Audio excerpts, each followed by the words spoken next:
Praise the Lord. Nous sommes bénis dans le nom de notre Seigneur Jésus-Christ. Je suis reconnaissant envers le Seigneur Dieu très fort ce matin pour sa grâce, sa présence. Vous écoutez l'évangéliste Béni Gbadépé dans l'émission Parole du Réveil, ou l'émission dont l'évangile est suivi de preuves. Et la dernière fois, nous avons parlé d'un thème très important, bat-toi pour avoir un bon témoignage. Amen. Bat-toi pour un bon témoignage comme chrétien. Étant chrétien, nous devons tous nous battre pour avoir un bon témoignage. Et nous avons parlé de plusieurs personnes dans la Bible qui ont eu de bons témoignages. Nous avons parlé d'Abraham, dans Genèse 18, le verset 7 à 18, qui déclare qu'Abraham était un ami de Dieu. Jacques 2, le verset 23, le répétant. Nous avons parlé de David dans 1 Samuel 13, le verset 14, et Actes 13, le verset 22, aussi le répète que David était l'homme selon le cœur de Dieu. Nous avons parlé de Moïse dans Nombre 12, le verset 3, disant que Moïse est l'homme le plus patient, le plus humble de tous les hommes de l'Orient. Alléluia. Nous avons parlé de Job, également dans Job 1, le verset 8, nous avons parlé de Job, disant que Job, Dieu disait qu'il n'y a personne comme Job sur toute la surface de la terre. Amen. Il était intègre, il était droit, il craignait tellement Dieu et il s'écartait 100% du mal. Nous avons aussi parlé de Enoch dans Hébreux 11, le verset 5, la Bible dit que c'est par la foi que Enoch, dans l'Ancien Testament, dans le péché 100%, privé de la gloire de Dieu, marcha avec Dieu et ne fut plus. Est-ce que vous avez une fois pensé à cela? La Bible dit que Enoch est en train de marcher avec Dieu et ne fut plus. Cela veut dire que la relation d'Enoch et Dieu a un niveau tellement que Dieu ne voulait plus laisser Enoch sur la terre. Dieu ne voulait plus laisser Enoch sur la terre une seule minute. Ça veut dire que Dieu prit Enoch vivant. Des fois quand nous prêchons l'évangile et que j'enseigne disant que aujourd'hui l'église est dans une échec 100%. Simplement parce que le chrétien qui normalement n'est pas supposé mourir meurt aujourd'hui. Bon, prenons l'exemple d'Élisée. La Bible dit que Élisée a reçu la double portion de ce que Élie avait reçu. Alors que Élie n'a pas connu la mort. Élie est allé au ciel vivant. Maintenant, celui qui reçoit la double portion de cette onction est mort. Et pour nous prouver que c'était une grande échec pour lui, la Bible dit qu'étant dans le tombeau même, ces eaux qui ont fait des années dans le tombeau ont su ressusciter. Et est mort. Cela veut dire que Élisée ne devait pas mourir à cause de l'onction qui se reposait sur lui. S'il a reçu la double portion de quelqu'un qui n'est pas mort, cela veut dire que lui-même, il devait être sur la terre et en même temps au ciel, aller et revenir. Comme Jésus-Christ était, après la résurrection de Jésus-Christ, il était encore sur la terre et en même temps au ciel. Il revenait par terre, Vous êtes beaucoup bénis. Amen. Le Seigneur reste glorifié. Amen. Donc, et donc par la foi, est allé au ciel vivant, sans passer par la mort. Amen. Et l'apôtre Paul, qui a reçu plus de témoignages, qui a reçu un bon témoignage de tous les apôtres, disant qu'il a plus travaillé que eux tous. Si la Bible a eu la peine d'écrire ces témoignages, cela veut dire que Dieu attend de nous un bon témoignage. Dieu attend de nous un bon témoignage. Dieu voudrait que nous ayons un bon témoignage. Un bon témoignage de notre vie. Un bon témoignage de notre vie chrétienne. Un bon témoignage dans nos foyers. Un bon témoignage dans notre entreprise. Si l'opportunité est donnée aujourd'hui d'écouter les cieux, Dieu pourra-t-il parler? Parlant de toi, Dieu pourra-t-il dire à haute voix qu'il n'y a personne comme toi sur la terre? En ce moment, si Dieu me fait la grâce d'écouter les cieux et que le diable se pointe devant Dieu, Dieu pourra-t-il dire que béni est un serviteur honnête, intègre sur la terre, que personne ne peut être égalé à lui? Est-ce que Dieu peut dire comme ça me concernant? Le chrétien se base pour un bon témoignage. Et aujourd'hui, nous allons parler de faire pour avoir un bon témoignage. Il n'est pas seulement d'attirer l'attention sur le bon témoignage, mais nous pouvons aussi avoir un bon témoignage. La Bible déclare dans 1 Jean que tel Jésus-Christ est tel nous sommes.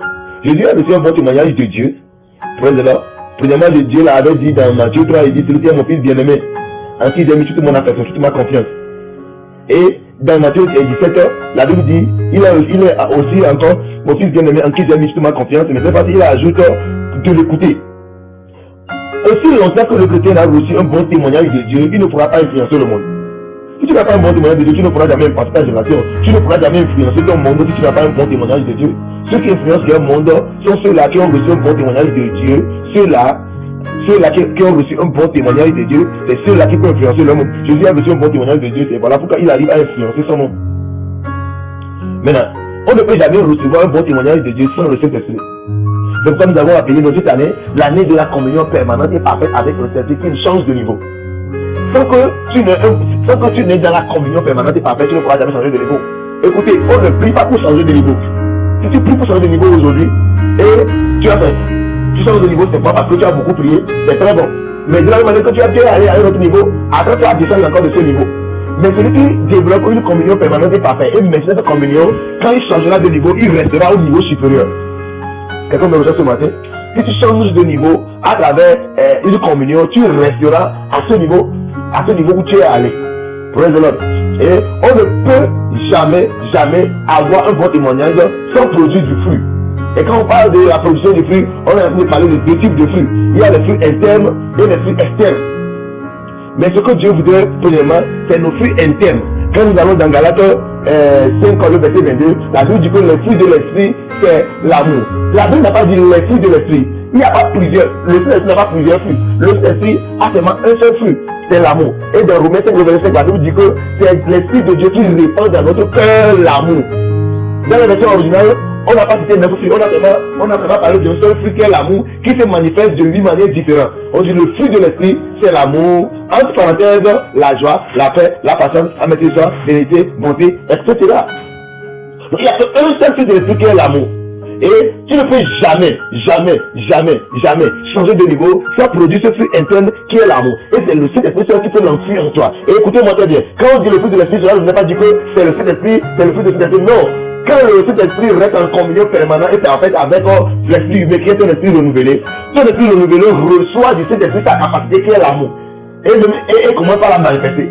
On parle de fruit de l'esprit, ce n'est pas le Saint-Esprit qui produit cela en nous, c'est l'impact du Saint-Esprit sur notre esprit humain qui se manifeste comme amour produisant 9 autres fruits, qui est la patience, la paix, la joie et tout. Oh, praise the Lord. Quelqu'un est béni ce matin au nom de Jésus. On ne peut jamais avoir un bon témoignage si c'était sans cela. Jésus-Christ était lui-même appelé amour. Et Dieu était appelé le Père de l'amour. Il était amour. C'est vrai qu'il était identifié 100% au Saint-Esprit, qui est 100% aussi l'amour. Rappelez-vous très bien dans un contexte de la Bible, dit que de chercher tous les dons, mais de chercher d'abord le don d'amour. Et le don d'amour est ce que Dieu nous donne à travers notre salut. Le premier jour que nous recevons Christ à notre temps, ce que nous recevons le premier jour, c'est l'amour, la capacité d'aimer Dieu. La capacité d'accepter l'amour de Dieu, la capacité de le répliquer cet amour, alléluia, aimer nos frères et aimer les âmes perdues. C'est ce que nous recevons pour la première fois de Dieu, quand nous allons te dire à Christ. Nous devons nous battre pour un bon témoignage. Maintenant, on ne pourra jamais avoir un bon témoignage venant des cieux si on n'obéit pas à la parole de Dieu. Toute la Bible est résumée en une seule chose. Comment savoir ce qui est important à un milliardaire quand il veut mourir? Comment connaître l'héritage complet de quelqu'un si tu ne lis pas son testament? Et nous savons tous que pour écouter les choses qui sont très importantes pour un homme, il faut l'écouter le jour de sa mort. Il faut l'écouter le jour où il lit son testament. Les actes qui sont importants, les choses qui sont importantes, c'est comment il va les répartir, comment il va les manifester, que tu feras celui qui est le plus important, celui qui aime le plus. Jésus-Christ, sa dernière parole qu'il a prononcée avant de partir, c'est aller dans toute la terre, prêcher l'évangile, faire des disciples, les baptiser et les établir en Christ. Alors celui qui veut produire le plus externe est celui-là qui va à la recherche des âmes perdues. Personne ne peut gagner à 100% l'amour de Dieu simplement en étant un bon chrétien, en fuyant l'impudicité, en fuyant le péché. Non, pour avoir un bon niveau, tu peux être un bon fils de Dieu, hein. Mais pour avoir un bon niveau, avoir un impact, recevoir un témoignage négatif de la Bible. Si ta vie est transformée, c'est un problème. Si ta vie est changée, c'est un problème. Mais pour manifester la gloire de Dieu, avoir un très très bon témoignage des dieux sur la terre et un mauvais témoignage dans la Bible, c'est là que tu vas à la recherche des âmes. Frère de l'homme, nous devons nous battre pour avoir de bons témoignages. Cette année, si tu veux changer de niveau, mon conseil pour toi, c'est premièrement produire les fruits externes. Change ta vie. Trouve dans ta vie quelque chose qui ne va pas avec ta marche avec Dieu et change cela. Quelqu'un m'a posé la question à la fin de l'année, il dit, pasteur, je veux faire un grand don pour le Seigneur. J'ai quelque chose de précieux, je vais venir l'offrir sur ton hôtel. Et quand je vais mettre sur ton hôtel, ton hôtel va parler pour moi. Il a dit non, si tu veux que tu vas offrir sur mon hôtel, dans mon ministère, n'est pas ce qui est très important pour Dieu. Il dit comment? Tu ne peux rien offrir sur mon hôtel, ce n'est pas l'argent. Tu ne peux rien offrir sur mon hôtel, ce n'est pas le ministère que Dieu m'a donné. Or que tout ça là, c'est très bon. Mais ce que Dieu aimerait que tu offres pour lui, pour créer vraiment d'impact dans cette année 2022, c'est ta vie. C'est ta vie. C'est ta chair, c'est ta péché chéri. C'est quelque chose que tu fais, que tu es conscient que Dieu n'aime pas cela, mais tu le fais. Tu le fais. C'est ce que Dieu aimerait que tu lui offres sur l'autel. C'est ce que Dieu aimerait que tu le sacrifies. Je vais dire cela. Frère de l'homme, battons-nous pour un bon témoignage. Pour finir, j'ai remarqué que pratiquement tous ceux qui sont dans l'Ancien Testament ont un bon témoignage avec Dieu. Mais la Bible dit, on ne peut jamais avoir un bon témoignage sans le Saint-Esprit. Or, en leur temps, Le Saint-Esprit ne se reposait pas sur eux à 100%. Il venait pour un temps et partait. Mais nous, l'Esprit de Dieu s'est synchronisé à nous. Il s'est identifié à nous. Il est resté en nous et ne veut plus partir. Mais malgré cela, nous n'arrivons pas à produire du fruit comme cela fait joie. Nous n'allons pas pouvoir un jour au ciel dire à Dieu que nous avons été sur la terre, mais c'est à cause de ceci, c'est à cause de cela que nous n'avons pas pu faire ce qu'il fallait. Jamais.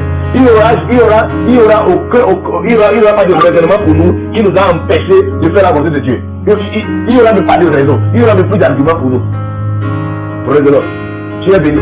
Pour commencer un bon témoignage, c'est avoir ton âme sauvée. Dis avec moi, Seigneur Jésus, je vais avoir un bon témoignage. Et pour commencer, je dois d'abord accepter de remettre ma vie à 100%. Ce matin, j'accepte de donner ma vie à 100%. Seigneur, deviens le Seigneur et maître de ma vie. À partir d'aujourd'hui, je ne me dépends plus de moi-même. Je ne me dépends plus des hommes, mais je dépendrai à 100% de toi. Parce que tu as seulement aimé, tu as seulement accepté ta vie, ton temps, pour que ma vie soit changée. Tu as seul à accepter, t'identifier à moi, à mes problèmes, pour que je sois semblable à toi. Merci parce que tu l'as fait. Au nom de Jésus, Amen. Je vais prier pour quelqu'un qui est malade et qui m'écoute. Amen. Je vais prier pour toi. Dis avec moi. Je vais peut-être mets la main là où tu as mal. Je vais faire une prière de foi pour que tu sois guéri. Au nom puissant de Jésus, la distance n'est pas une barrière. Seigneur, nous avons beaucoup de témoignages venant de toi, en lit. Que les prières que nous faisons impactent et transforment les vies. Je déclare que celui-là qui est sous l'influence de ma voix, cette atmosphère-là qui est sous l'influence de ma voix, reçoit la présence de Dieu.